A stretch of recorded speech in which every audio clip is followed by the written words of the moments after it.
Sharif. I am a member of the Committee on the Rights of the Child, and I would like to present my expert panel, who is going to introduce this very interesting topic in this working group. I have 3 speakers. Oh dear.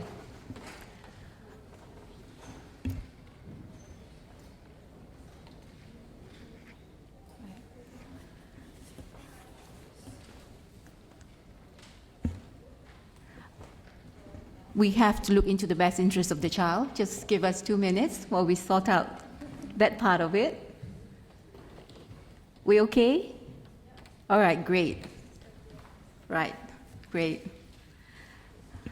So we've got a presence of a little one among us today, which is very fortunate. And my panel for today is Ms. Priscilla Rodriguez from Earth Defenders, followed by Mr. Tom Wirachet from the Mekong Youth Assembly. And I have got 2 other presenters who are on their way. They should be with us shortly. That's Ms. Gina Chiquilo from Child Representative and Ms. Maria Andrea Gomez. Now, thank you very much for joining us and providing your experience and expertise in this area. We really appreciate you traveling all the way to be with us today. Thank you very much. My resource person who is going to assist us today is Ms. Beatrice Scholter, Director Child Rights Connect. Thank you for supporting us. And my rapporteur for this working group is a CRC member, Mr. Gerhard Mahdi, together with an OHCHR colleague, Ms. Monica Nascimento E. Silva. And at the end of today, what we're going to do is they will present a preliminary set of conclusions emerging from the debate within this working group. After the presentations of the 3 speakers, the 3 panelists, the floor will be open to all participants for further discussion. Please raise your hands if you would like to take the floor, and your name will be taken by one of the team members. Please note that you will be allocated a maximum of 2 minutes. If you go beyond this, I may have to interrupt you in order to allow participation from the others, because we like to give everyone an opportunity. I would now like to introduce you to our first speaker, Ms. Priscilla from Earth Defenders. Ms. Rodriguez is a seasoned human rights lawyer with experience in international and national litigation on behalf of vulnerable groups, including children. That's why she has a little one next to her. She's currently the Executive Director of Earth Defenders, an NGO based in Washington, D.C. Madam, you have 10 minutes for your presentation. The floor is yours. Thank you very much. Good afternoon. I'm very grateful to be here.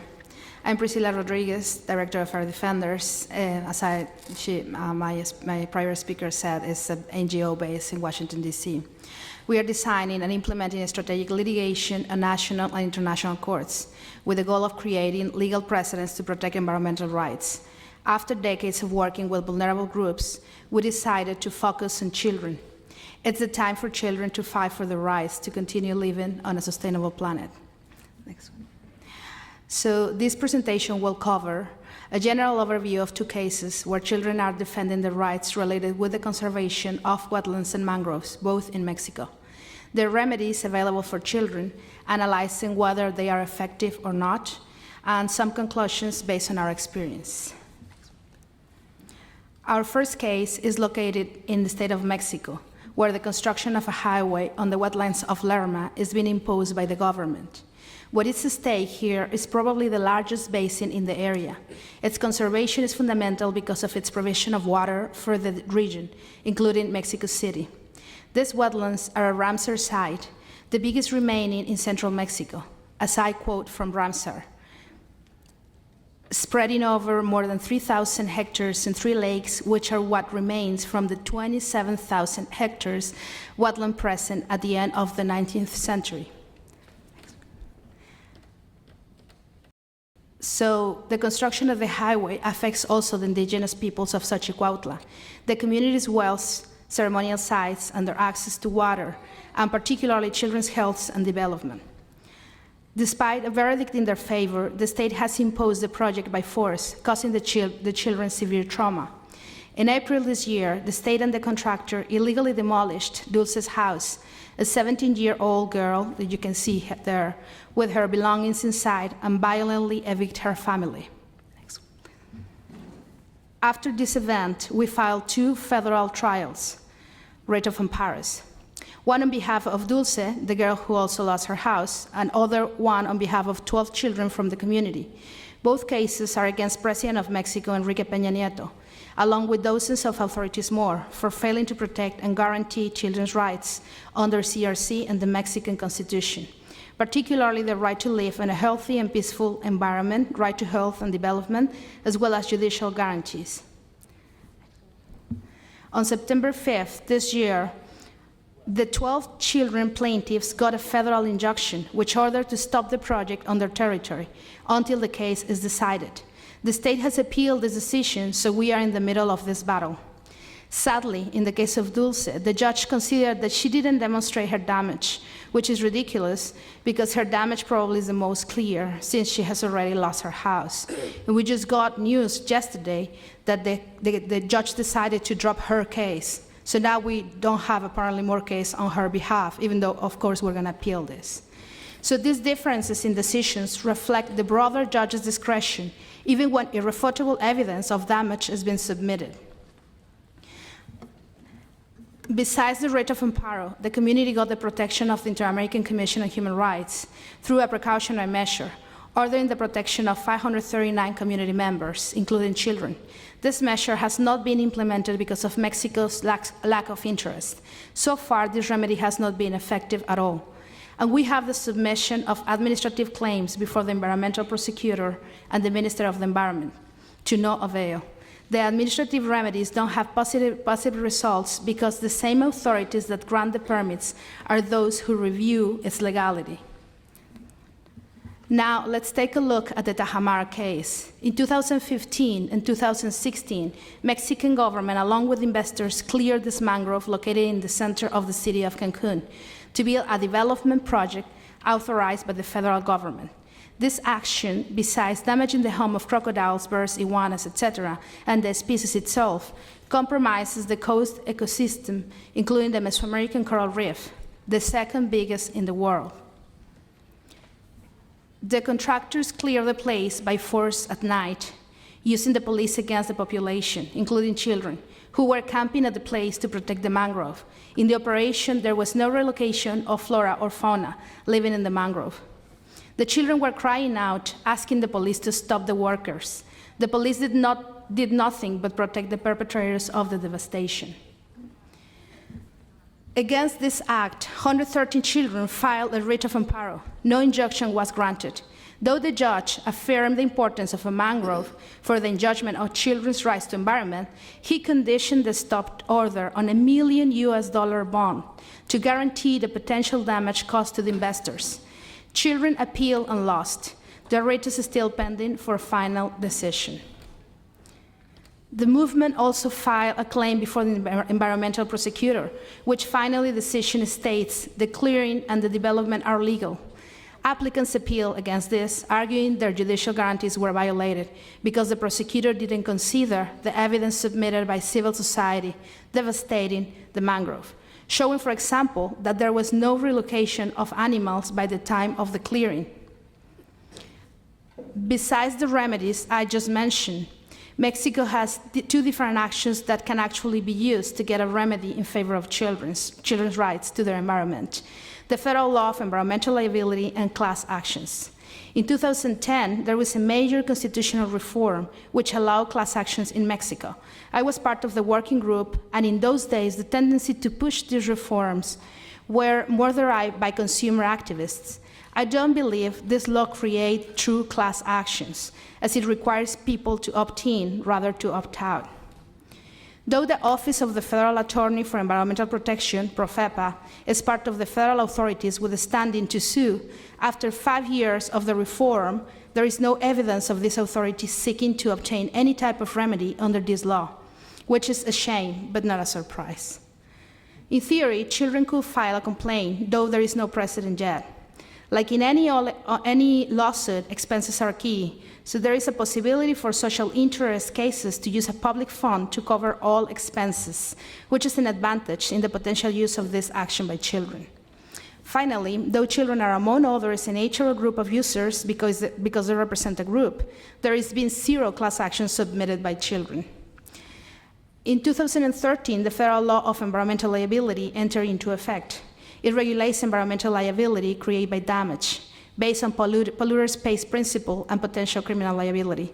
It gives legal standing to affected people, NGOs, and PROFEPA. The prescription of the action is 12 years. It creates a public fund to restore the environment and to pay studies and research. It gives the possibility to inhabitants affected by unlawful acts deemed victims of crimes against the environment. When damaging the environment by intentional or reckless actions, there is a potential criminal liability. At this point, though the CRC was entered into force almost 20 years ago, there are no precedents of children's rights to environment using these remedies. So in theory, the writ of amparo and class actions could be the best remedies to protect children's rights because of the possibility to apply international human rights standards and norms to the local cases. The writ of amparo was made to defend people against human rights violations. There is an obligation for any judge deciding children's cases to follow a special protocol which promotes the best interests of the child and so many other protective standards. Children can argue their best interest to obtain a suspension of a project. After exploring and litigating children's rights in court, we conclude the provisions of the CRC are internal law, so it can be enforced by national courts. If you lose your claim, regional courts of human rights are potential venues to appeal. Relevant to any case to look at is to what degree authorities are complying with the principle of best interest, taken as a right itself, but also as a consideration for interpreting other rights. And we are facing some procedural problems, such as uneven battle, not favoring the children. Litigating against the state and companies requires a lot of effort, money, and time. Judges are not favoring the best interests of the child, at least in the 2 cases we reviewed. And the lack of rule of law permeates many countries. So this is the biggest challenge to overcome. Thanks for your attention.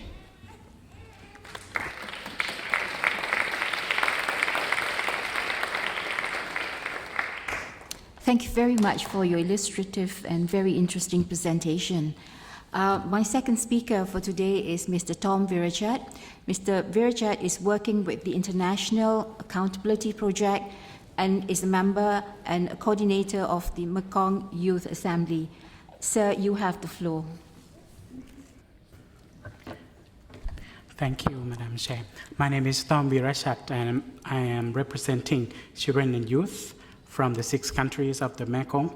And it's my great honor to be here today. I would like to share a story about my beloved river that we call the Mekong River. What kind of news you've been reading and hearing every day? For me, I wake up every morning in hoping that I'm not seeing this kind of news anymore, but it's a reality. It's very sad to read and hear those news, happening with what it called development. And it's very sad. And you can see from the other one as, are we ready to recycle our urine for the water? It's a crisis in our region. I would like to take us a step back. Before those news and reality happens, this is sort of the childhood myself and other children have in our region. Our life relies on the river. We get fresh food and many things from the river. So these children said on weekends we go to catch fish and snails from the river to eat, and it saves money. And it's true that we don't actually need money to survive. And next, please. Talking about river, River is not just a water that keeps flowing. Have you heard about Naga, or we call Payanak in Thai? It's a mythical, powerful creature that live in the Mekong River, and we believe people of the Mekong are the children of the Naga. And we respect the river as, a very sacred. And as you can see in the ceremony, the left one is a ceremony organized to ask permission from the spirit to build the dams on the Mekong. But on the other side, on the right side, that's a ceremony to apologize for hurting the river, for building dams on the river. If I am a spirit, I would be very confused. And if you could close your eyes and open your ears, you will hear our rivers are screaming, our rivers are crying, our rivers are being tortured and killed, as well as its children. So these maps show you an ongoing development of hydropowers in the mainstream Mekong rivers. And you can see many dams are already constructed, many are being proposed, and many more to come from upstream in China to downstream. And what are the reasons of building those hydropower dams? Are there, energy hungers or anything? But actually, it's just a kind of, changing the river to be a money, or, making some benefit from this river. So I would say dam is the technology of yesterday. So all evidence has proved that it's hurt than it help. And, of course, these investors are from China, Thailand, and even Malaysia, that building in other countries like Laos, but we have no access to those areas because of the political situation. So the problems that we see from these dams, obviously this photo taken by 11-year-old boy living along the Mekong River. He said, the river is not the same. The water is up and down, unpredictable. Next, please. In terms of food, the river gives us food, as I mentioned. Another testimony from this 14-year-old girl who lived on the Mekong as well. She said, I'm missing the days that we can catch many kinds of food, fish from the Mekong River, but now it's difficult to get food from the river. So, and give you some numbers that the Mekong River gives 4.4 million tons of fish per year, and that worth $17 billion. So it would just be gone if those dams are built. Every minute, every second I'm talking here, the dam is under construction. So this show, the loss of proteins mean a slower, mental development of the children, the poorer performance, and so on. If you would like to check next, please. Check your child rights temperature, I would say. These, projects has violated all of child rights. If I give some, article, you can see Article 6, Survival and Development, Article 17, Access to Information. We haven't been given any information, any consultations, and it affects our health because we don't have, enough food to eat. And many children were forcibly resettled from their community because of the construction of the project. And many of the children and youth were indigenous people, and of course, when it comes to resettlement, there's a lot to do. They cannot play, they cannot enjoy their culture. So children are the most vulnerable groups to these development projects. And the research found recently that the province near the dam site in Cambodia, 45% of children under 5 years old are already underweight. And that means it has a huge impact on the children.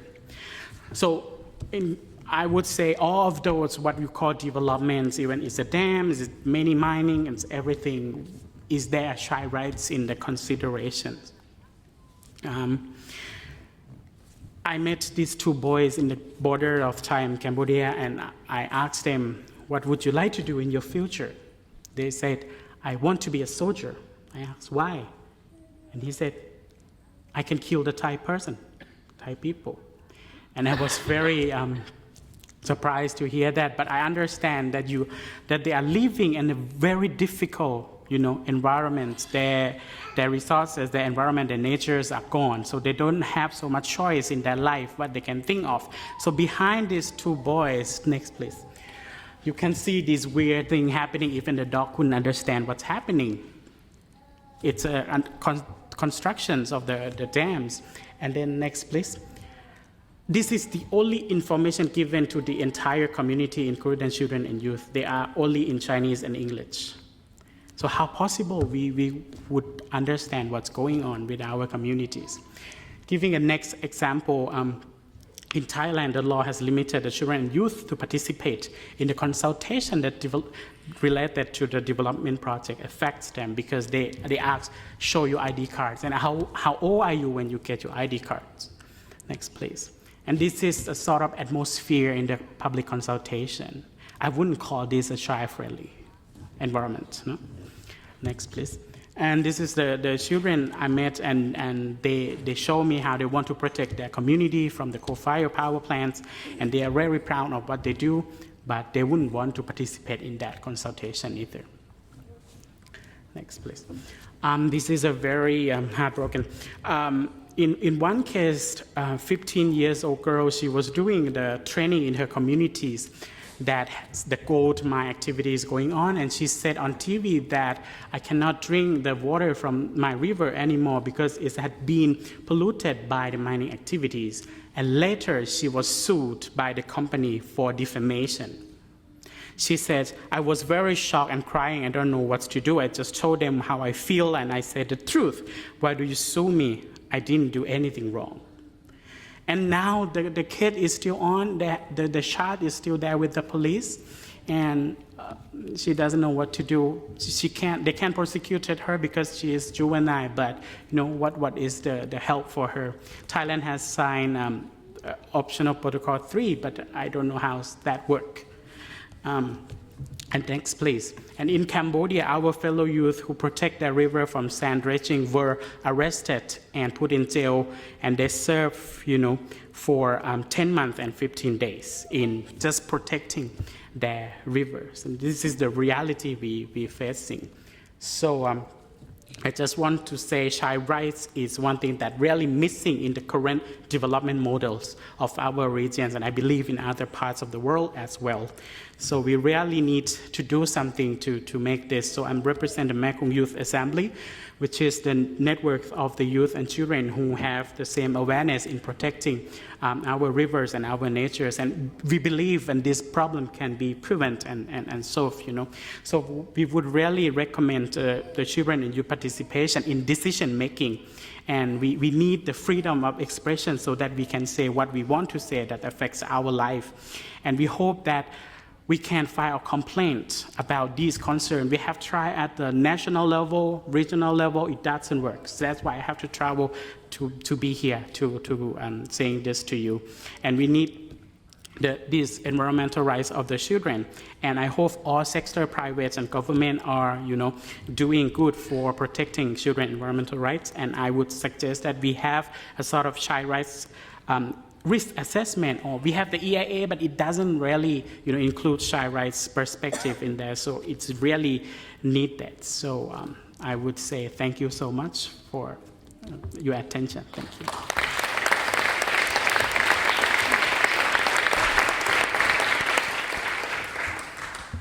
Thank you, Mr. Virachat, for sharing the reality on the ground with us and how it touches children's lives. We really appreciate your presentation. Now, can I now invite our last speaker this afternoon, Ms. Gina Marcela Chiquelo from Child Representative, accompanied by Ms. Maria Andre Gomez. Gina is 16 years old, and she is from Hatelio, a village in the region of El Cesar in the northern part of Colombia. Gina is living in a community that will have to resettle due to the impact of coal mining, and Gina is part of a youth group called Voices of Hatelio that tries to make sense on what is happening to the environment and how this affects them.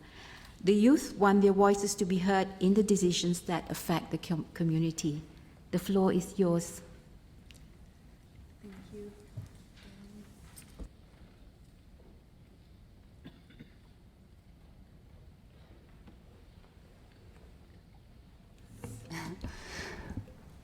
Muy buenas tardes para todos. Very good afternoon to you all. My name is Maria Andrea Gomes. I work with the organization Social Thought and Action of Colombia, and we're supporting the Atillo community in Cesar province. I'd like to ask Yina to tell us what's happening in her community. She's going to describe who she is and where she comes from. Very good afternoon to you all. My name is Yina Marcela Parachiquillo. I'm 16 years old. I come from El Hatillo village in Cesar province. I like playing football, dancing, theatre, and I'm part of a group, an association called Voices of Atillo. Gina, thank you. Can you tell us why you're here this afternoon in Geneva, introducing yourself to the members of the Committee on the Rights of the Child? I'm here to talk about violation of child rights, of the rights of adolescents and young people in the El Hatillo community. I'm also here to tell you about the cultural work we do so that our voice can be heard, and that when the Committee on the Rights of the Child takes its decision, it takes our opinion into consideration, and that it calls upon our government to ensure that the mining companies resettle our community. Yina, you have a serious problem with this resettlement plan. It's been dragging on for 6 years and hasn't occurred yet. It's the first time that the Colombian government has demanded that a mining company resettle a community because of serious air pollution, but it still hasn't happened yet. So what are the problems? What's happening in your community? Why has the government called on the mining company to resettle you? Well, there are 3 open-cast coal mines which cause a lot of problems to our community, and also palm oil crops and the mines are polluting the water and air, and have been doing so for 30 years. The Calenturita River is polluted. We haven't got water or food. The main problem is air, which is full of coal dust, and it's killing everybody. Our third problem is food. This is because the land is now barren following a long drought. This causes a lot of problems for our people and our health. So we have a lot of problems with our diet and respiratory illnesses, lung illnesses, and also skin complaints. These seem very serious problems. You were telling us that you belong to a youth group. We'd like to know, what are you doing to try and find solutions? What alternative strategies are you proposing for the environmental problems faced by your community? Our strategy is a cultural one. We make 3 proposals. We have come together as a group of children, adolescents and young people. We're called the Voices of Atillo. We talk about our problems and how we can denounce the violations of our right to water, clean air, land, food, housing and health. We talk about our problems on our local radio. We express our thoughts. We send out messages to the mayor, calling on him to collect the rubbish, and also we send out messages about the dirt in the river. We tell everybody about our traditional activities such as singing and dancing, putting on plays and playing. Thank you very much for telling us about your strategy. So you have this cultural strategy, and you have used theatre to try and talk about your problems, for example. So what are your expectations from this general day of discussion, from this interaction with the committee members? What can you tell the committee? Well, we'd like to call on the committee to demand that the Colombian government insists that our community be resettled in dignified conditions, that our voices be heard, that our needs be taken into consideration, the needs of children and young people. We need clean air, water, land, food, health, school, housing, cultural opportunities, study opportunities, playing fields, and opportunities for our children and young people. Thank you very much. Thank you to you all.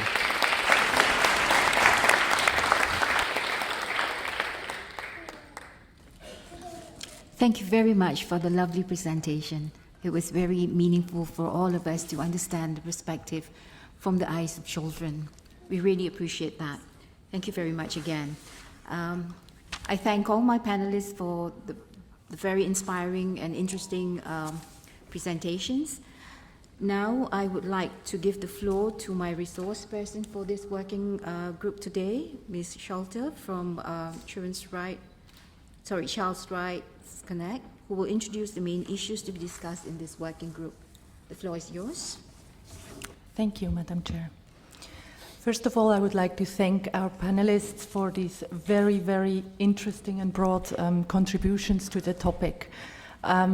I am a resource person for this topic, but I have to say I am certainly not an expert on this issue, because as we have found, there hasn't been much research done or discussions on international level linking children's rights to the issue of biodiversity, ecosystems, and natural resources. It is somewhat a new field. And I am very thankful for those very illustrative examples that demonstrate how obviously healthy ecosystems, natural resources, and biodiversity are linked to children's rights.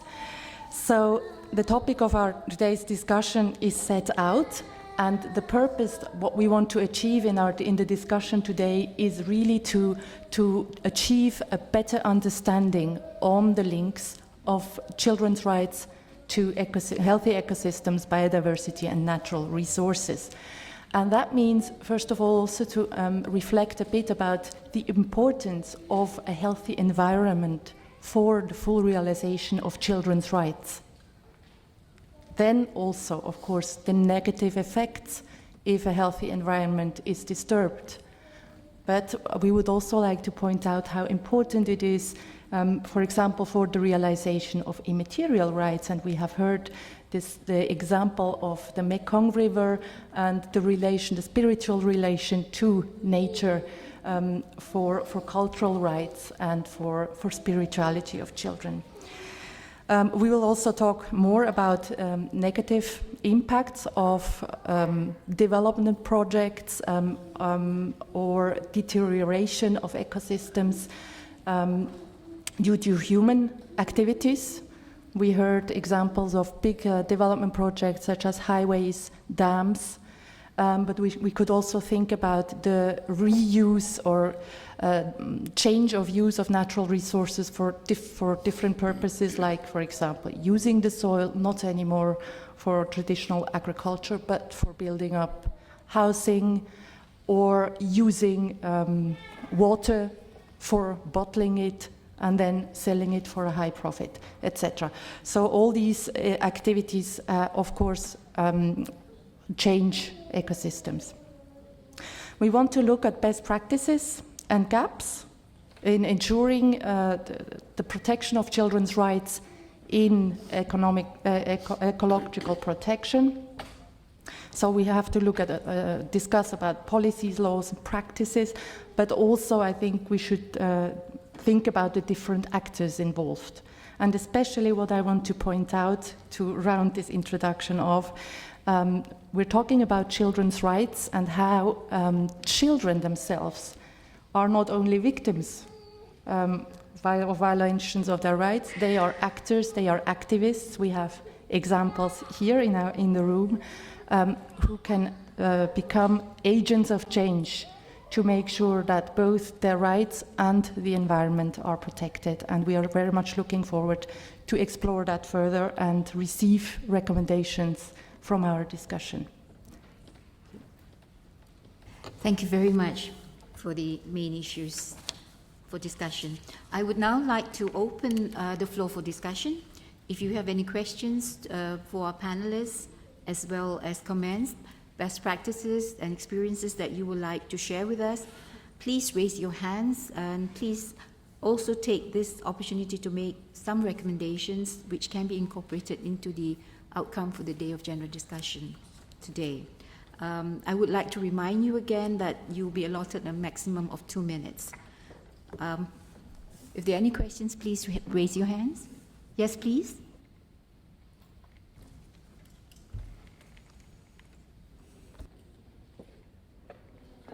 Mi nombre es Ana María Suárez Franco, trabajo para FIAN Internacional, una organización que trabaja por el derecho a la alimentación. I work for an organization which works on the right to food. Following what our two young contributors have said, I would like to state that malnutrition is one of the grave consequences of environmental disruption, and that when we're talking about malnutrition, governments and international institutions tend to look at things from the kind of medical point of view, from the point of view of health, but they don't look at the deep-rooted causes, the structural causes of this phenomenon, and which will have an impact on the future of our children. It's important to take into account a holistic view of the right to food, and we therefore need to look at the structural causes, such as the destruction of ecosystems, and also the interlinked relationship with parents and children, and the impact that projects may have on the environment. When it comes to food sovereignty, it's important not only to produce food, but to think about long-term food production. One needs to look forward to the future. One needs to take into account the extraterritorial aspects of human rights and their indivisibility, and above all, when communities are already marginalized, such as indigenous or agricultural communities, they are much more vulnerable, and they are the ones that are more likely to suffer from hunger and malnutrition. I would like to conclude now by talking about the significant impact that these phenomena have on children. It would be very interesting for the committee perhaps to devote one of its general debate days to this topic of hunger and malnutrition, so that the committee is in a position to undertake a more holistic, more integrated analysis of the right to food, which they can then apply in the work in countries, and so that they are aware of the causes underlying hunger and malnutrition. Thank you. Thank you very much for your suggestions and the information provided. Are there any other questions? And any other comments? Yes, please, on the far end of the room.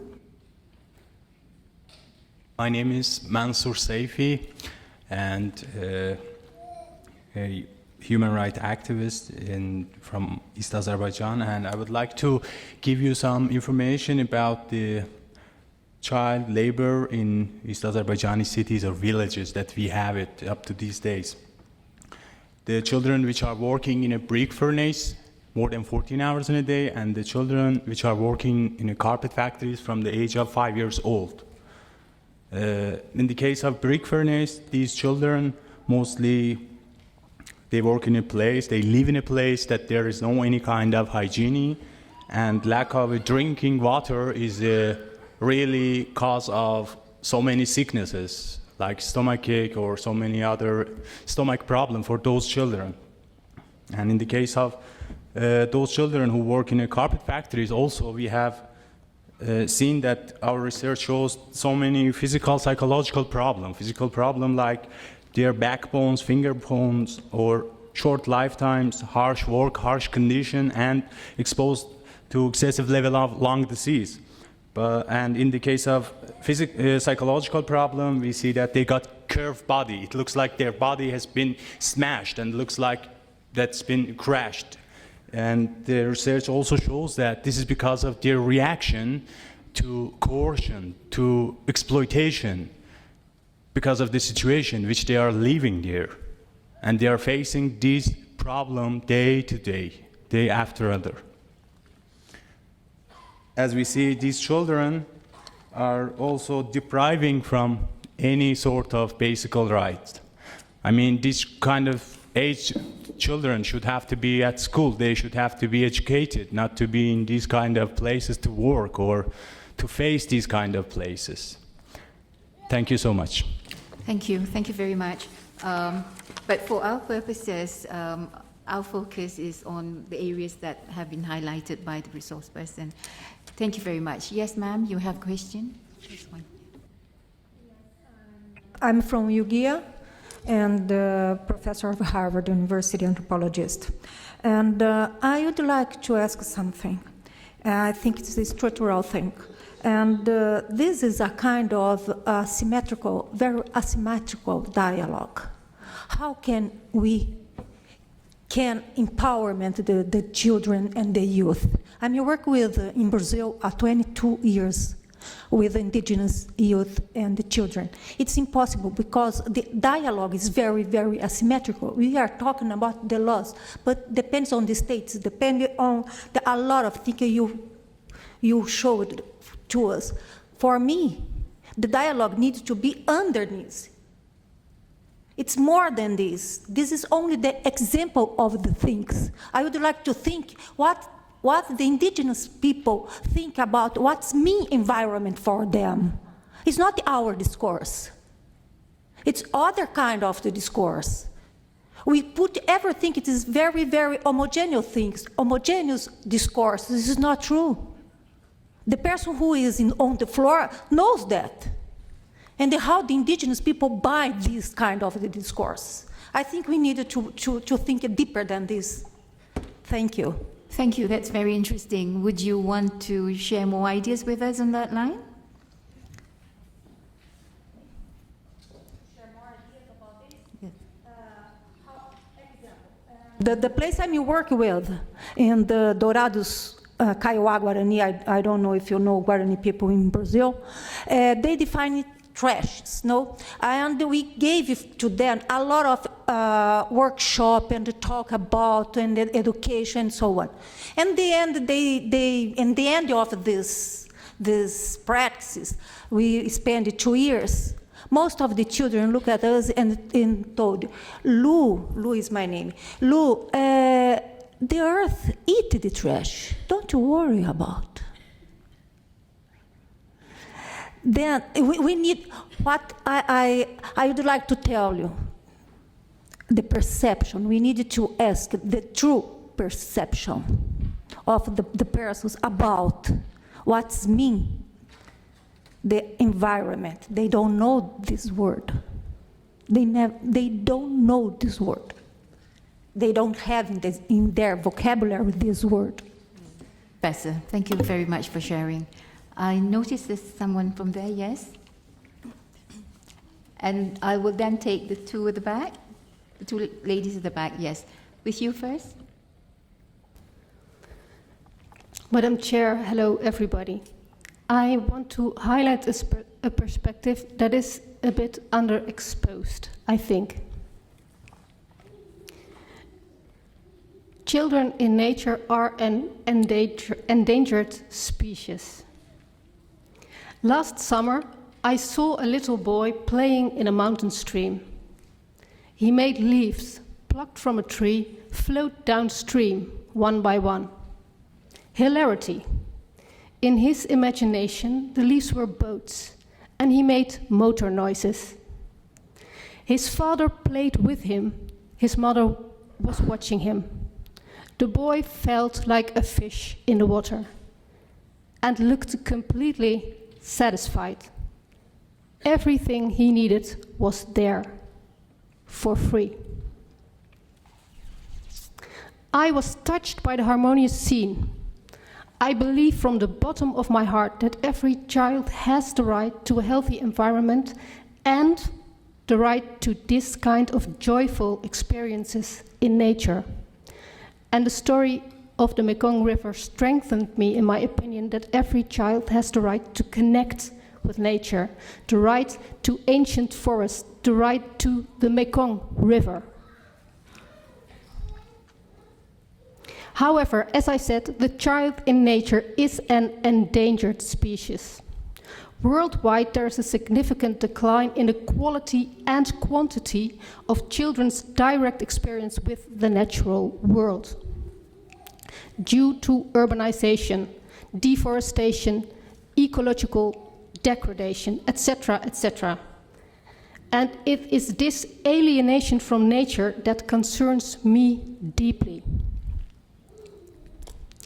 And that's why I want to highlight this perspective.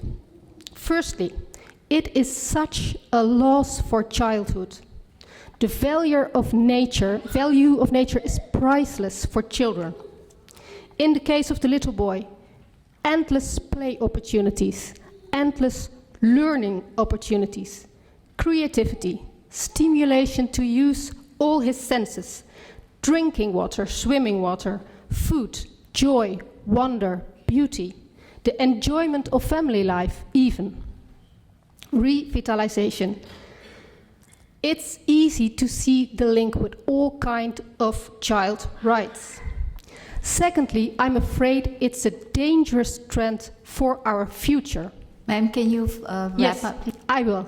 After all, where does respect for nature, core value of the Convention, and something we desperately need for our survival begins? It begins with a small but meaningful experience of a little boy in nature. Just one thing I want to say. Every child has the right to connect with nature. That's not only my opinion. 1,000 nature organizations and 217 states and government agencies endorsed this right in an IUCN resolution which I submitted. I refer to my written contribution on the website. And I have a recommendation for the committee to adopt a general comment on this topic and include the right to connect with nature. Thank you. Sorry. Thank you very much for the very interesting suggestion. Yes, I agree with you 100%. Every child has a right to connect with nature, and we shouldn't take that away. There are two questions on that side. Yes, please. Okay. Very much for these very wonderful contributions. My name is Ingrid Gabbay. I'm a lawyer in private practice in England. I bring cases against many big businesses who are creating issues with communities around the world in European courts. The question really I have is for your panel, is for the representatives of the children on the panel in particular. I am very keen to hear, and I'm sure others are, of one, whether you witness confrontations around the areas that you're living in between the people who are building the dams and the mines and the coal mines and your parents and communities, and what impacts that might be having on your family. And also whether you are able to speak to anyone about what is happening for you and what you're seeing, and if there was something you could wish for, what might that be? Thank you. Thank you.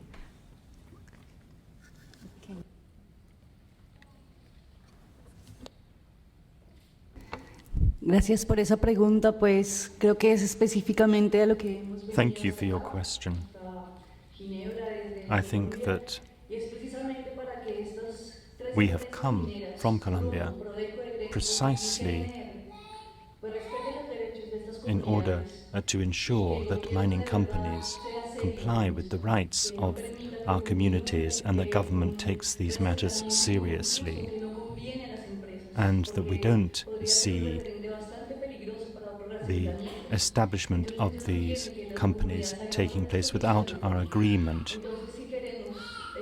I would like the communities to be able to live in proper conditions, and therefore we must require of those who are in position to do something to ensure that we really can resettle, and that this should be an important reference point for other communities, so that everybody can have a promising future, and to make sure that children are also given the opportunity to respect the laws of nature, which is the real law, and the law which we tend to forget, we tend to overlook.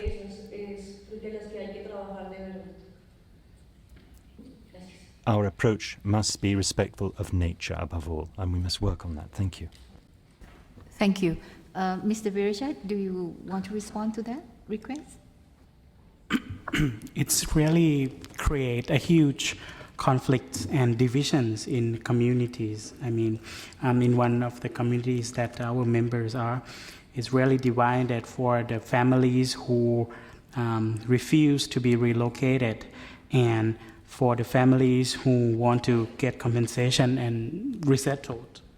And there is no reconciliations, and children and youth are living with such a conflict, and it's hard. It's got very intense with our political space that being shrink days by day. So that's a reality. Thank you. Thank you very much. Are there any other questions in the room? Yes. You have the floor, ma'am. My name is Miriana Ruri, and I'm from Action for Children and Youth Aotearoa, an NGO group from New Zealand. I just wanted to pick up the point that the speaker made about Indigenous children.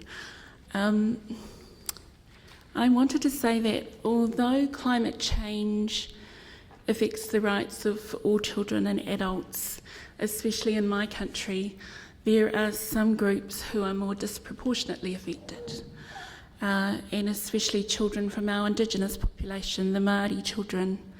There are also other groups as well who are experiencing discrimination and disadvantage, and those groups of children will carry a greater burden in the context of climate change.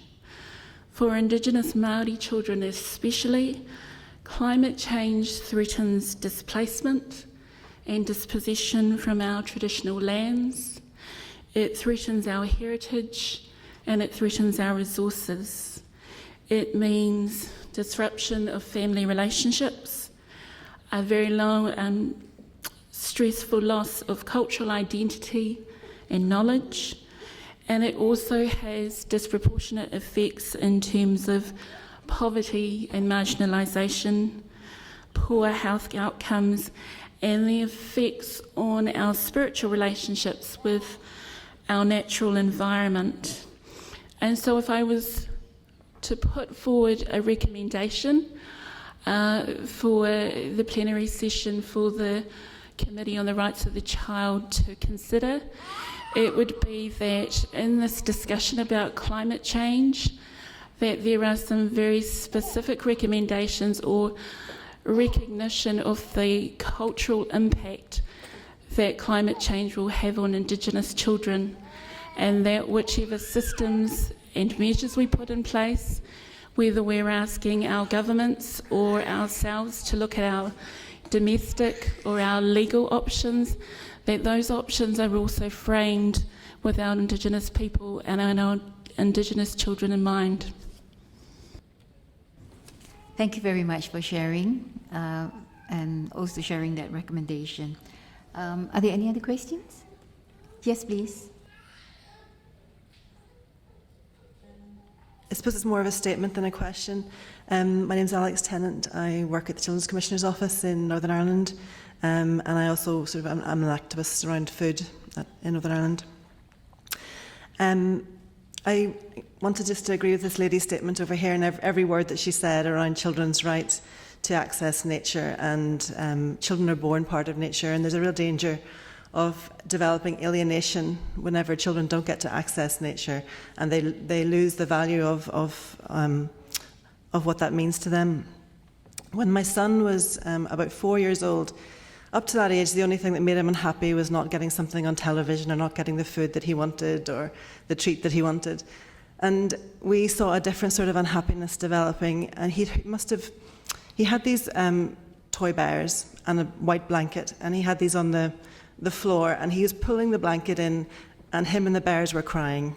and then he'd pull the blanket in a bit more, and him and the bears were crying again.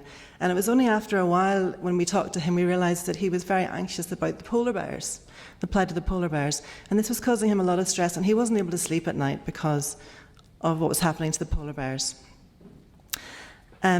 So we gave it some thought and talked with him, and so we sponsored a polar bear, and we gave some money to World Wildlife Fund to sponsor a polar bear. And that helped him a lot to deal with anxiety around what was happening to the polar bears and to the environment.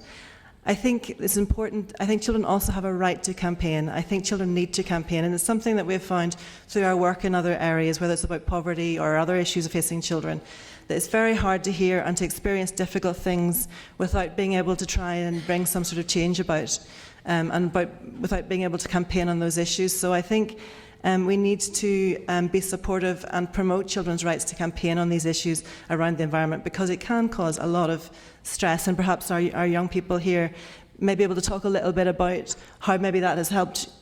Has that helped you being able to campaign on these issues, to deal with what you're facing?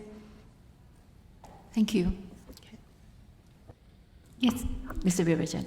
Yes, we really hope that we have a safe space to, speak what we want to say and campaign, and especially be able to organize, because the issue is transboundary in our regions, but the reality we're facing is very difficult with all the restrictions of, getting together, or, because it's very sensitive issues dealing with them in our country. So, yeah, I really support your point that would help us a lot.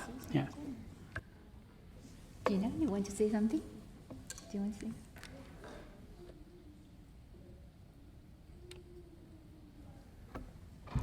Sí, porque nos ayuda. Yes, it would help us.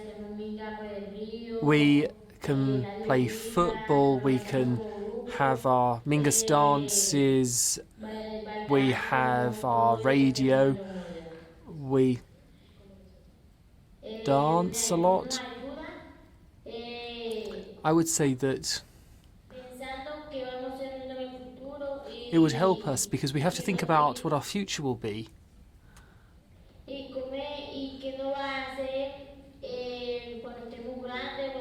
We have to think about what we're going to eat when we've got our own children and grandchildren. Thank you. Thank you. Yes, the floor is yours. Hello, yes. Thank you very much.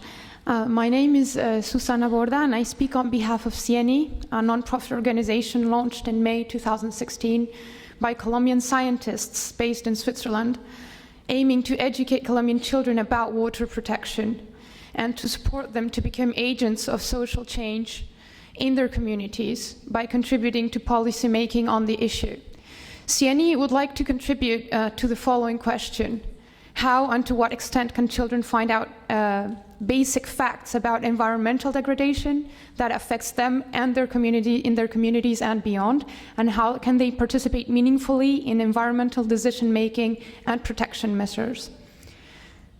The activities undertaken by our organization CIENI are based on the belief that youth, if provided adequate pedagogical and logistic support, are ideally placed to identify and investigate environmental issues affecting their communities from a bottom-up perspective, grounding their research in an understanding of local cultures and norms, needs and aspirations. We also believe that if provided adequate support and guidance, adolescents possess the ability to carry out scientific research that is methodologically sound, ethical and relevant to the advancement of the state of knowledge on issues linked to local and national water degradation and conservation. The international scientific community, and particularly scientific diaspora from developing countries, should be involved in accompanying children and youth in understanding and acting upon water issues. This can be achieved through the use of digital technologies in the classroom. A number of applications, such as Skype in the classroom or Google Hangouts, allow for quality synchronic communication, including video, among children in the classroom and scientists at a very low cost. Efficient use of these digital technologies requires a considerable amount of coordination and training to all users, and that cannot be left to the school teacher alone. We also believe that state parties should support the creation of independent institutions aimed at collecting data on the environmental phenomena affecting their citizens. These independent institutions should integrate children and youth into both administrative and scientific capacities. Integrating children and youth into data collection on environmental phenomena, of course, requires proper scientific guidance, which again can be achieved through digital technologies. Thank you very much. Thank you for your very interesting contributions. Do I see any other hands? Yes, please.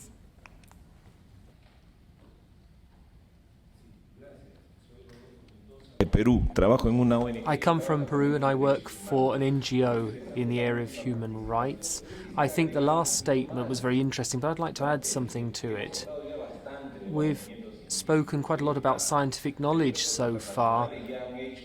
International experts have made some fairly tragic forecasts of what's going to happen to the planet and human life if the temperature increases by 1 degree. So I think we all know what we're talking about. The diagnosis has already been conducted at a world level. There are many teams of experts who've done this, but we have to know, what are we going to do, not just for the human race, but for children in particular. From my point of view, I think that the state parties to the Convention on the Rights of the Child have a responsibility, and they have taken on that responsibility of their own free will. They did so by signing the Convention, and their responsibility is to protect and respect the rights of children. But what happens is that, regrettably, many states do not take up their responsibility. So that's the challenge for those of us here today. What can we do to ensure that state parties honour their commitments? But we're all state parties. We're organised society, university, the academic community, and we all have to do our utmost to ensure that responsibilities are honoured. So what can we do? Well, we have to find mechanisms to try and curb what's happening to Mother Nature. I think that children can play an important role alongside governments. All of us as stakeholders can play an important role. So that's why I'm pleased to see this kind of meeting, because it will allow us to reach conclusions on which to base our decisions. We know that time is running out. That's all for now. Thank you. Thank you very much. We know children are very important agents of change, and they have a very important role to play in the future. Right. Yes, ma'am, the floor is yours. My name is Kelly Matheson, and I'm with Our Children's Trust, and I want to follow up on the 1 degree Celsius. Climate is the umbrella resource. Without a healthy climate, children don't have access to food, water, health, or even survival. So recommendations to this committee we'd like to suggest is 1.5 is too much. This gentleman just cited to the science, there's reports out there, 1.5 degree is too much. We need to hold our warming to 1 degree Celsius. This committee, we'd implore you to set that standard. You would be leading the way, you would be on the forefront, you would be helping us get off of this precipice that we're on. And I would also like to ask that the committee recommend that states follow the best available science. And there's also some very concrete steps states can take that this committee could ask them to do. They could prepare an accounting and an inventory of every substantial source of greenhouse gases. They could prepare a carbon budget. They could prepare a national climate recovery plan. They could put a national moratorium on untapped fuel reserves that are still underground and leave them underground. And they can immediately start to transition to green power. So those are I think, 7 incredibly concrete steps that states can take, and I would ask that this committee recommend that. Thank you very much. I'm sure the committee will look into the recommendations put forward. Anyone else that wants to discuss or share a comment? Yes. My name is Christian Schwarzer. I'm representing the Global Youth Biodiversity Network. We are a coalition of 110 youth organizations that are active on biodiversity issues, and we are coordinating youth participation in the process under the Convention on Biological Diversity. And I'm really happy to be here. Thank you so much for these excellent presentations. I'm happy to see that other young people in other parts of the world are active on the same issues. And I just would like to congratulate you on the very important work that you're doing and assure you that you're not alone, that there are many more people that are doing exactly the same work. And what really shocked me in the presentations is that young people, that children, cannot participate, but they can be sued. Like, how is this possible? How does this fit together? So this is something I really cannot understand. Or that a government is telling a mining company to resettle people, and then the company isn't following on their commitments. So that's like completely not understandable from my point of view. And the recommendations that I would like to put forward are basically about 2 key terms. It's about empowerment. I think it is really important that governments take actions to empower young people and to show them that they can help and create change in their societies. I think there is so much that can be done in our education systems when it comes to non-formal learning, but most governments are not taking any action on this at all. And I think this is really something that we have to change. And second is about participation. My network is trying to promote youth participation in a number of UN processes focused on biodiversity issues, and we have been able to convince governments in the CBD to adopt a decision that for the first time officially recognizes the importance of youth participation on biodiversity issues. And we are using this to bring young people to this process and to allow them to participate. But the problem we have is when it comes to children, there is no legal basis to bring them because there are so many legal difficulties. In many UN processes, in the UNFCCC, in the CBD, and in many others, minors under the age of 18 don't have a right to participate. They need to bring a chaperone, and they can only participate on a very exceptional basis. So for us, it has been impossible to bring children because of these rules. And I think this is something that has to be changed, not just on the international level, but especially on the local and the national level. We need to create a system so that young people can effectively make their voice heard in these processes. The example from the Mekong River, from Colombia, from Mexico, these are exactly the instances where it would be important that the interests of young people are being considered because it's about their future. And I would really hope that this committee puts forward recommendations, calls on other UN bodies to create a legal basis to make this possible. Thank you very much. Thank you very much. You've given us food for thought. There is a question from the lady over there. It's more a comment. Ivana Savic, external PhD, Leiden Law School. Well, I would like actually to reflect on the relationship between environment and development and, of course, children's rights, because one of the main issues is actually how do we balance different aspects of development, especially economic development, social development, etc. And I think what needs to be, again, emphasized is that actually in 1992, Agenda 21 recognized CRC as a tool for sustainable development to bring into life, especially at the local level. However, throughout the years, we kind of lost that. And then what happens is that actually children bear the costs of the development, because essentially, when, especially with the dams, you have dams in Asia, you also have issues with building power plants in Europe that are polluting, like the cost of pollutions of the power plants in Balkans cost Europe around 8.3 billion euros. So one of the main issues is actually how to balance different interests. Especially when it comes to investments, those are actually investments agreements. So what happened is that I think the good example was Costa Rica when it was sued by the Canadian company for closing the deal on the open pit mining that was actually proclaimed as against the constitution, is how we actually balance those kind of things. How do we balance development policies, and how we make sure the development policies are in accordance with the human rights? Because so far, based on the review of the development cooperations, policies, and etc., rights of the child are not that much in the focus, nor is the environment. So how to make sure that also development cooperation does not contribute to the rights in violation of the rights of the child, but also environment. And I think another important question is the participation of children and young people. Definitely one of the main issues, how to ensure participation, not only at the international level. International level is also fun, but how do you make sure at the local level that children are participating? It starts with the family, it starts with the local communities.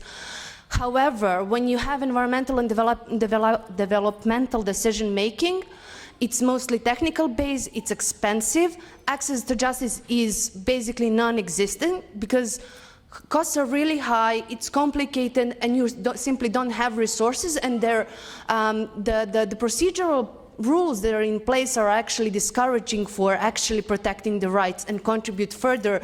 You have, let's say, secondary victimization of the children, especially when you have the pollution, etc. European Court for Human Rights did have some significant judgments in the field, but still it needs to be more worked on, and especially in the international level, seeing also with how we can balance the human rights regimes with economic and investment regimes would be really essential, because the reality is now that actually investment regimes, economic regimes derogate human rights, which is quite concerning. Thank you. Thank you very much.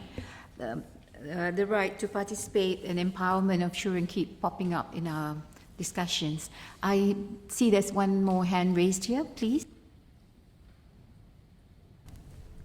I'm Hazel from Child Rights Coalition Asia. It's a regional network of child rights and human rights organizations in Asia, and I want to echo the point on child participation. We need to secure an open space for child and youth participation at all levels, including at the local level. And additionally, we need to produce child-friendly materials or information, not only of climate-related scientific studies and or international declarations. We also need to raise the awareness of the children and on regional bodies or their national governments on how they work, how the work plans and projects are formed, and the declarations, how are they implemented and monitored, and how the children can reach out to them to raise their concerns on the environment. Thank you, Hazel. Thank you very much. Sorry, yes, ma'am. Can you hear me? Okay. Samia Kassit from the World Future Council. One of our recommendations is really to work on a meaningful implementation of environmental education and education for sustainable development in school curriculum. Really to start with the children from the kindergarten at every level. This is very, very important. And we have just raised this in the other session, but there's a very interesting model. The Maryland in US, in the US, they have now a law which makes environmental education mandatory for the secondary education, which is really very interesting. Thank you. Thank you very much. You want to respond? I have someone, Maria wants to respond. De pronto contribuir un poco. Well, I would like to contribute my opinion as well. If there are education problems, I don't think it's going to be through rules or a duty to teach environmental education. That's not going to be a solution. How are you going to teach children about the environment. Are you going to say that nature is a resource? The nature is not a resource, because then you're treating it as something with a monetary value. It is a good, it is a common good, and it doesn't belong to us. So we would have to train the teachers, and we would have to teach schools and almost completely transform education so that rights and nature become inherent to human beings. Children are already connected to nature, so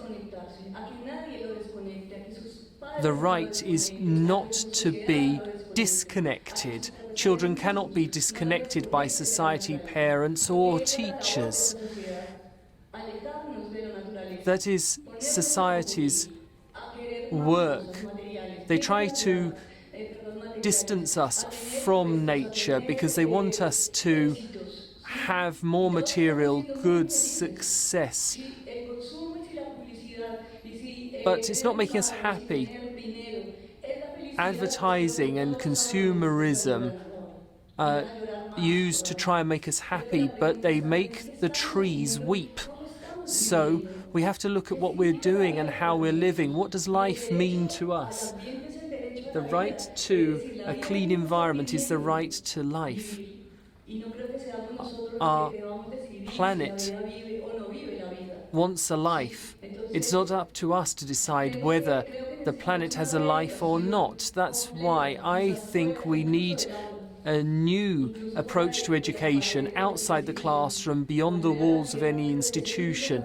I think that the only path forward is to get back in touch with nature. Thank you. Thank you, Maria. That's food for thought for all of us. Do I see any other hands for comments? Yes, please.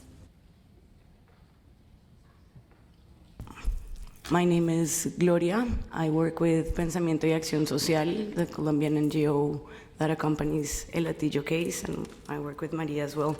I had some recommendations for the committee and the reports more concretely, and is that there should be no more involuntary resettlements due to development projects, or the wrongly called development according to some people and not to us. And there should even, there should not exist the possibility of having involuntary resettlements because of pollution, like air contamination or water contamination. Because these involuntary resettlements, how they're called by the World Bank and by the international institutions, are really forced displacements.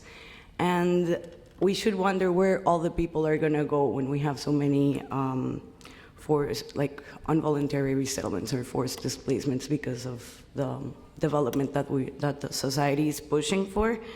And in this sense, I think it is necessary that multinational companies implementing these development projects have binding laws that they need to comply, and they need to be transnational, because like Maria was saying before, nature is one and we have to share it. It's a common good, and we have to share it, and we have to learn how to share it, and we have to remember that we came from it.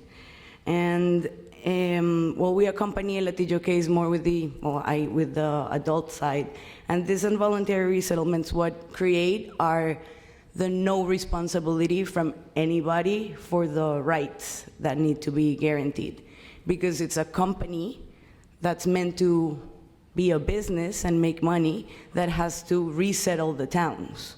So when people ask for guarantees of rights, the companies say, I'm not responsible to guarantee rights.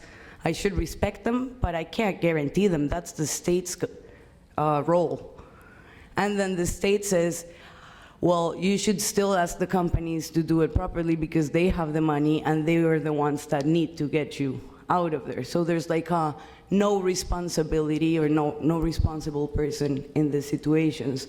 And if people want to sue or go to the laws, in countries like Colombia and many other countries that have like weak states, these legal procedures are not successful, and they are no guarantee of rights either. So the alternative for people is like to try to participate And this exercise of participating becomes like a negotiation scenario where there are such asymmetric relations of power and information. So there's a like lose-lose situation for a lot of people.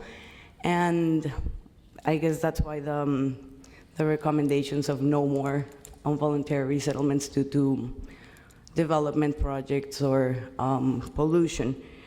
Hold on, I had something else. Can you wrap up, please? That's it. Right. Thank you. Thank you. Yes, sir. Yes, I'm Claude Janizzi from Luxembourg's Ministry of Education, Child's Rights Coordinator. And just a small contribution concerning the education aspect that you have mentioned before. We have created several daycare centers that are not really daycare centers, but the children are the whole day in the woods. So they have only a base camp, and these daycare centers are near urban areas. So these are children that would naturally not be very much in contact with nature.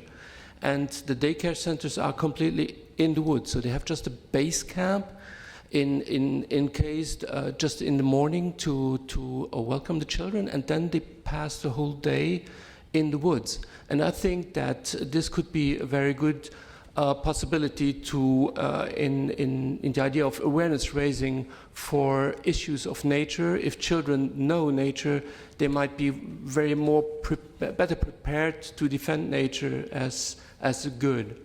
Thank you. Thank you. That's one very good way of appreciating and loving nature. Thank you very much. Yes, sir. The floor is yours. Thank you. Thank you for giving me time. I am Hassan. My name is Hassan. I am from Kashmir. I have been working for the children's rights for many last years. You might be knowing that Kashmir is an internationally recognized dispute. Kashmiri people in general and our children in particular are being killed over there. There are more than 200,000 orphan children in our Kashmir. Just in last 77 days, more than 90 people have been killed, mostly are children. The High Commissioner has asked for a fact-finding mission. Pakistan has welcomed that mission, but unfortunately, India has rejected this proposal. I want your comments on this, please. I'm sorry, that doesn't relate to our topic of discussion today, or can you relate it somewhere? Because today we're talking on a different topic altogether. Thank you very much. I'd like to raise a question. Now, are there any good practices or recommendations to ensure that states effectively ensure the activities of the private sector are sensitive to children's rights and maybe involve children's participation? Any comments on that? Any views?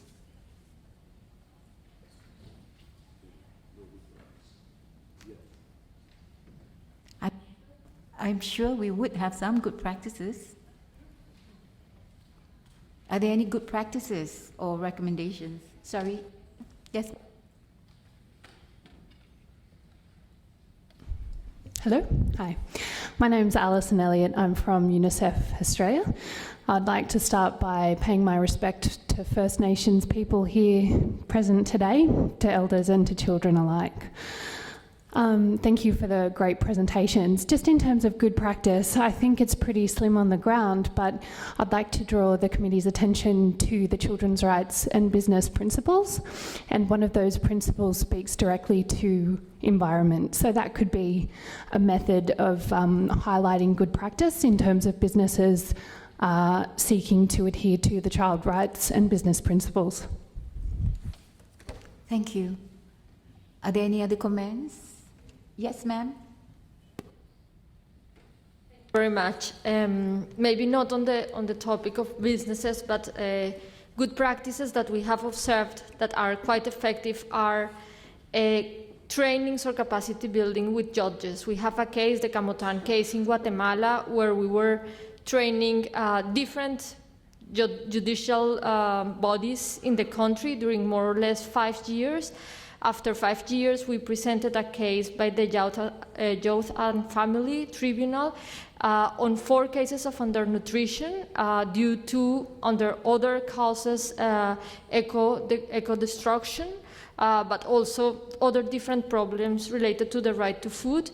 The case has been decided in favor of the victims in 2 instances, reaffirming the need of coordination of very different authorities who have to act along the whole food chain, from access to land and prevention of eco-destruction until nutrition. And we think that's a good example, and we encourage all the committees to supervise these kind of judicial decisions, because of course implementation continues being the big challenge. Regarding the businesses, more than good practices, we have been working on trying to identify the bad practices or the gaps. And we have noted that even if the principles on business and human rights, which are a voluntary approach, have been a step in the whole construction of the architecture of human rights, these are not enough. And we think and support what Gloria just said, that continue working for international binding rules that ensure that all states adopt measures to keep the private sector responsible for human rights crimes is needed. And of course, this is not the task of the committee, but the committee can at least ensure that practices and regulations take place at the national level, including access to justice for children abroad the borders who are victims of abuses of decisions taken in the home countries. And I know that General Comment 16 is quite broad on that, but we really welcome the monitoring in your different sessions on this topic. Thank you very much for the recommendations and suggestions. Can I just take someone who has not... I'll take the lady in orange first. Buenas tardes, voy a hablar en español. Good afternoon, I'm going to speak in Spanish. I represent the congregation of Our Lady of Charity and the Good Shepherd. We have a presence in 73 countries. I would like to refer to a good practice in Kolwezi, which is in the Democratic Republic of the Congo. The community is located close to the cobalt and copper mines, and our experience there is trying to keep children away from working in the mines. We have done this by founding a school which started off with between 30 and 40 pupils. We now have some 300. We have managed to prevent these children from being left without a school and without an education, and we've stopped them from going to work in the mines. That's an achievement for us. We have been working with women alongside the mines, and you can see that in a video called Maisha, A New Life Outside the Mines. It's on YouTube, and it was filmed on the 31st of October 2015. On the photos of the screen, you will see that there is a difference between having mines on the land and fields. We've managed to achieve that by empowering women and children. That's a good practice. One of the problems that we've faced is with the government's laws, which give an advantage to mining over children's education.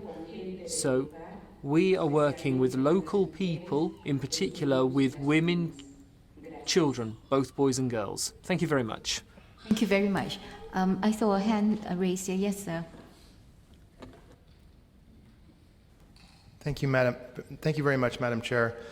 In terms of good practices, unfortunately in this area, it's probably easier to find bad practices than good practices, but there are some examples around the world of countries that have taken steps to make it easier to have access to court in particular. For example, many countries now have dedicated environmental courts, which I think often go hand in hand with lowered barriers to standing so that it's easier for people to come into court, including minors. Examples include Costa Rica, where anyone can appeal directly to the constitutional chamber of the Supreme Court without having to go through a lower court, where you don't need an attorney. You can simply write your petition on the back of a letter and the court will receive it.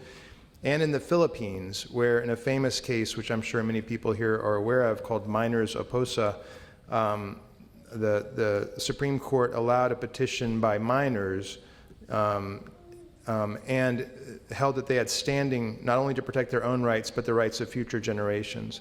So I think there are some good practices out there. Madam Chair, to avoid speaking again, can I also speak about a related issue, just briefly? You and others have brought up Optional Protocol 3 to the Convention on the Rights of the Child, and I just wanted to emphasize, again, many people here I'm sure are already aware of this, but there are a number of international petition mechanisms apart from Optional Protocol 3. The problem, of course, with Optional Protocol 3 is that as of today, I believe 29 countries are party. There are other mechanisms to take into account, including regional mechanisms in the Americas, Africa, and Europe. But also, I encourage you to think about filing petitions with the special rapporteurs. We receive petitions rather informally. You really just have to send us an email that explains the situation and how it violates human rights. You can send the same petition to multiple special rapporteurs, and we will sort out, OHCHR, the Office of the High Commissioner, will sort out where the petition goes and who will take the lead on responding to it. I don't want to overstate the benefits of this. The decisions, you will not receive a binding decision. We have no power to order governments to do anything, but you may well receive a communication from a special rapporteur to the government requesting that they respond to the allegations in the complaint, and that may raise the awareness and pressure to address the issue. If you'd like more information about this, it's available on the OHCHR website. That is not always the easiest website to navigate, and if you want, you can email me and my office will send you the information on how to access it. Thank you very much. Thank you very much, sir, for the additional information. I'm sure it's very useful for some of us here today.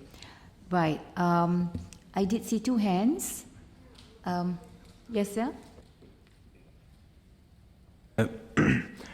First of all, I would like to mention these 3 points that our world needs from any time, more than any time. I mean, safe place, education, and work. Safe place for our children, that they do not go to some places such as street working or doing some illegal stuffs. And education, put them in the place that they can educate, they can go on with their life, with their own dreams, build their own lives, and work for their parents, that they can support them to be and have a great future. Thank you so much. Thank you. There was a hand raised here just now. You still want to say something? About good practice. Just a second.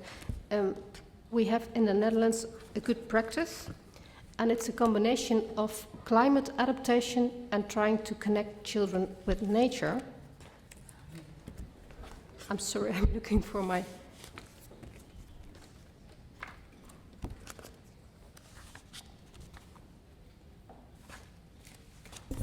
for my paper. Okay.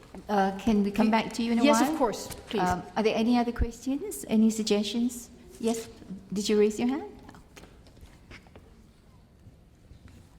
Right. While we're pending that question, I'd like to pose a question. To what extent do children's rights inform current laws, policies, and practices related to biodiversity and natural resources and ecosystems? Any comments on this? To what extent do children's rights inform current laws, policies, and practices related to biodiversity, natural resources, and ecosystems? Do we have any responses to that? Yes, please.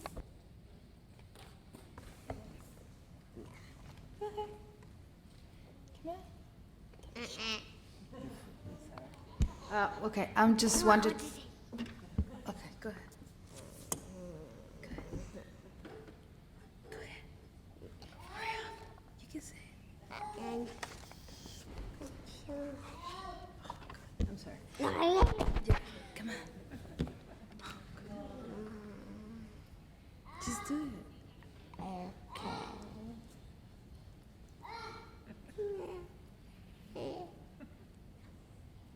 That's the second youngest participant in this room. We've got a little one behind, and he's been trying to communicate for a bit of a time now. He was initially waving his hands. Do you want to say something?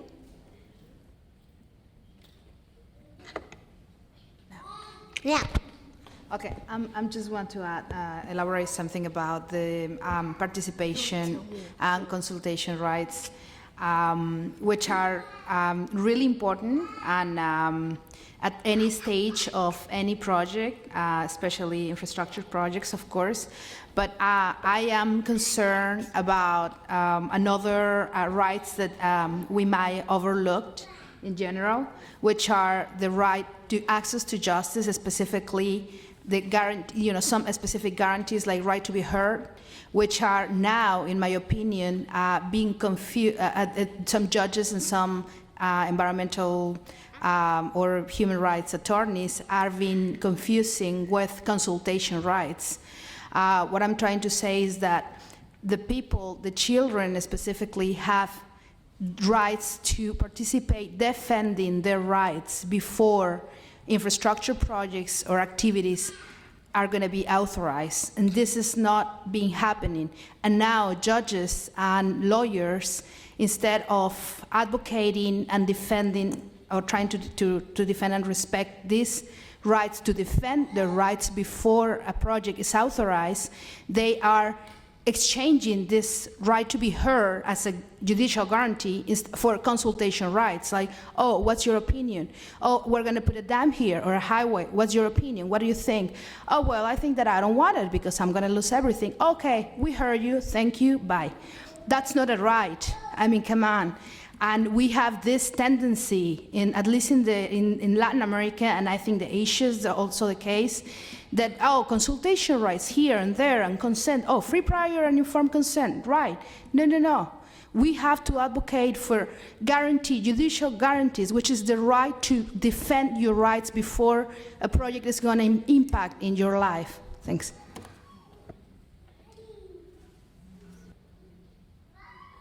Thank you. Have you got your notes?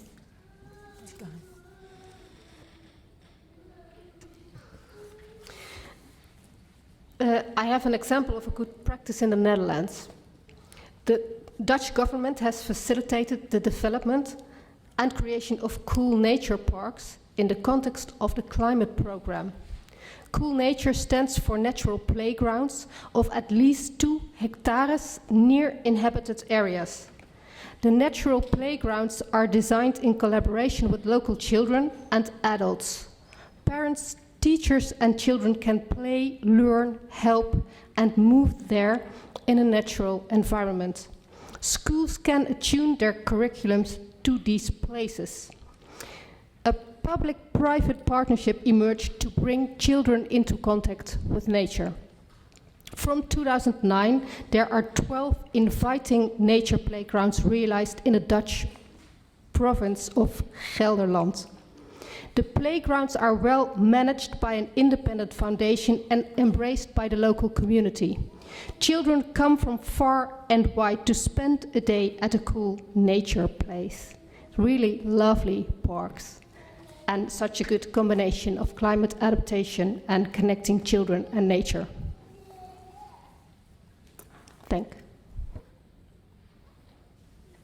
Thank you very much. I was wondering, the point has been raised that those profiting from industries affecting environmental deterioration are not those most affected.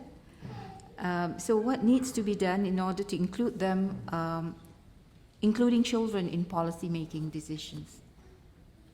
You have these people who are involved in damaging the nature, but they are not affected. How can we involve them in policy-making decisions with children so that they will be more responsible? Any views on that?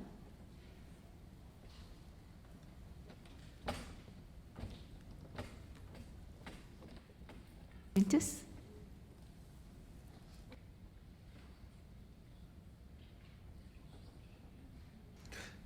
I do not think you would like to hear my comment on that. What about inviting them to live for a month with the children in the devastated environment? I do not think that is a practical solution, even if I would like really to have it. But maybe you can invite them, at least that children's organizations could invite the CEOs of these huge companies, at least for a day. Thank you.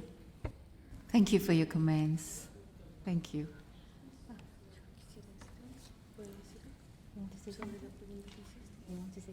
Yeah.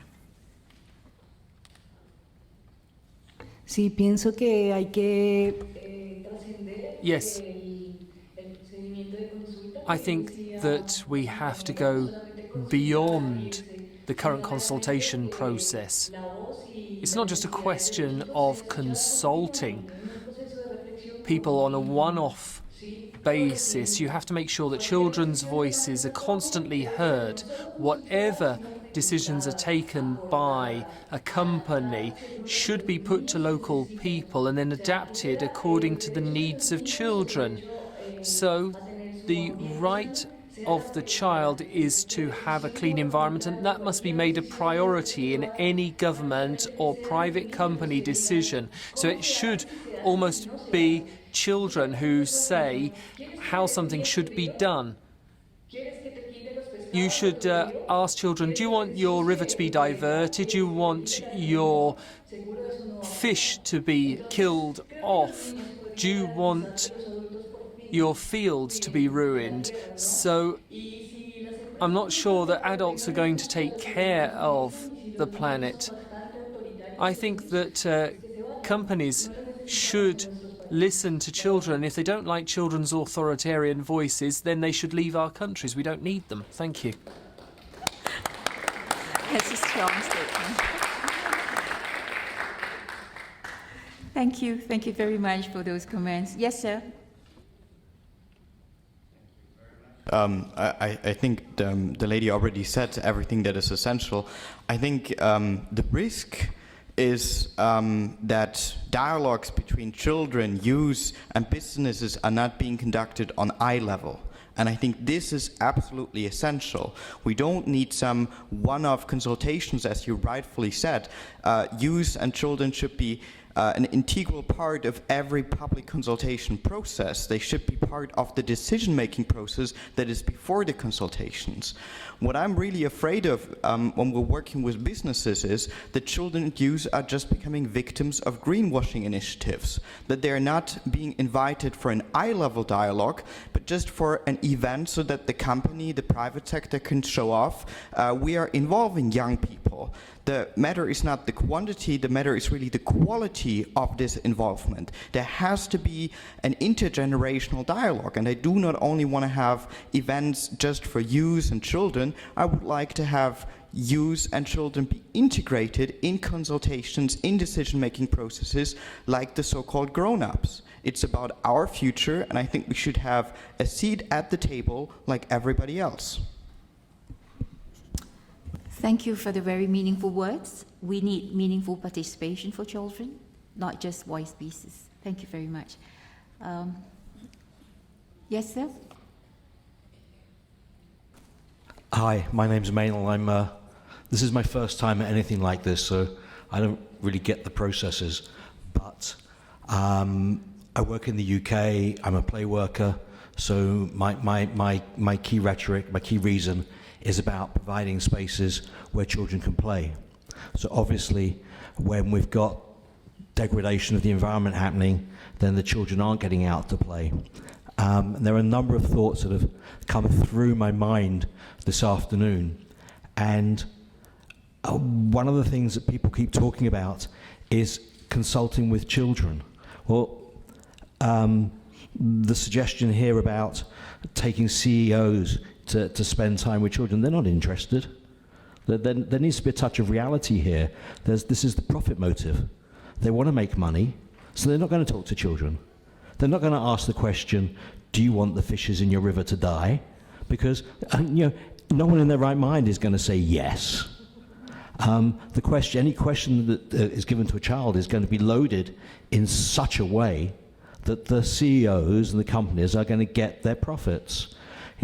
What can we do? What can we do about that?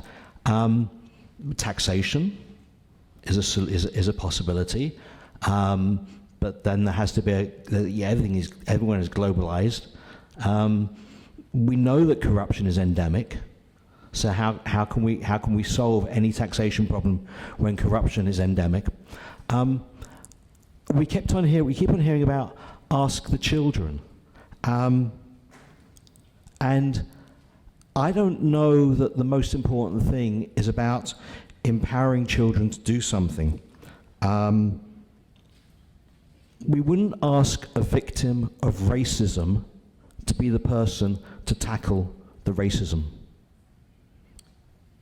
Why should we be expecting children to tackle and deal with a problem that the adults are inflicting on them? Yes, children have rights to be consulted, for their opinions to be heard, to be participating. But that is a right, not an obligation. We, the adult, have to ensure that the opportunity for engagement exists, but we can't necessarily expect or demand that children would take that opportunity. On the nature side of the thing, there was someone once said, if children do not engage with nature, then there will be no nature left for them to engage with. We need to find ways to bring children outside. Just some random thoughts. Thank you. Thank you very much. Christine, do you want to make a response? No? Okay. Now, before we wrap up, sorry, do you have a question?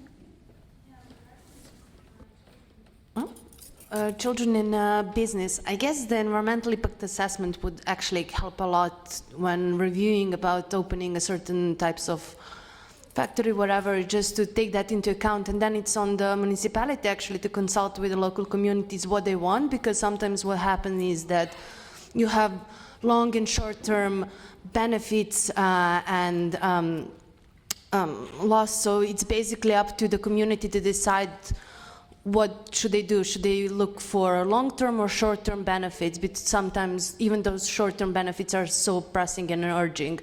So for these kind of tough issues, we really need social contract to be built around those issues. And honestly, I don't see how children could directly negotiate or talk with companies.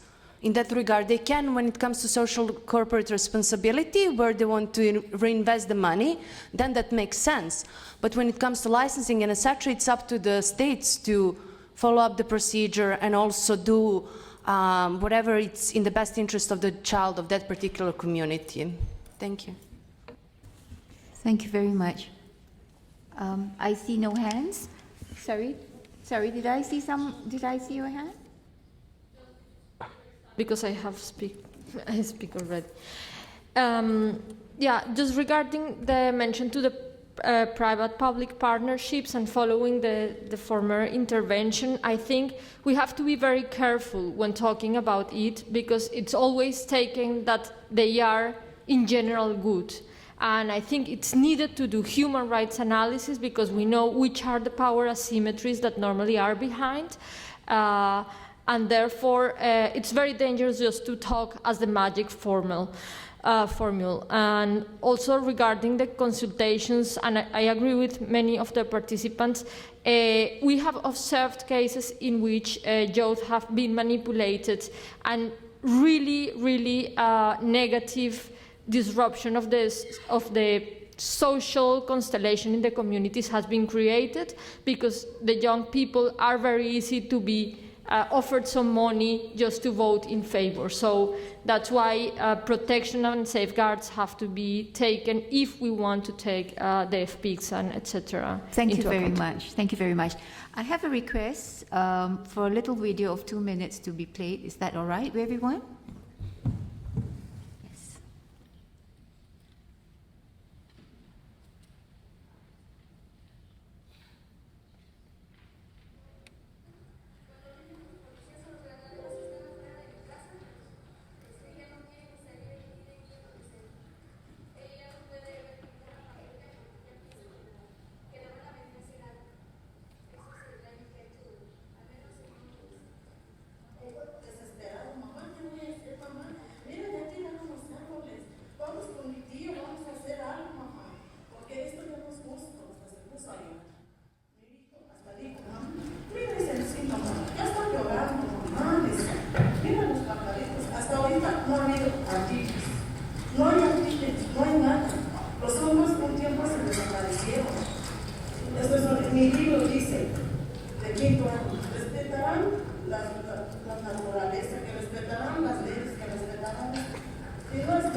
They are the children of the plaintiffs of one of the lawsuits.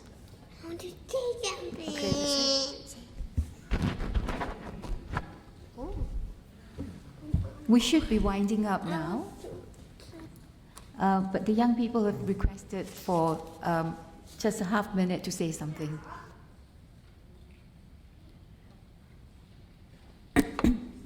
Sí, dentro de los derechos ambientales, creo que es importante. Well, in the context of environmental rights, I think we have to refer to what it means to have the right to be a child. Any of us has the right to be a child, and as a child, we demand the right to be considered part of nature. We respect nature and we are part of nature. We have not been separated from it. So we have the right to be children and the right to be nature and take care of it. Thank you very much. Thank you very much. With that, our session comes to an end today, and I thank each and every one of you for the recommendations, the statements, the sharing that you've done today, and especially the panelists, the three panelists who have made wonderful presentations today. Thank you again. We now have a coffee break for 20 minutes, I think, and we then go back to the main room for the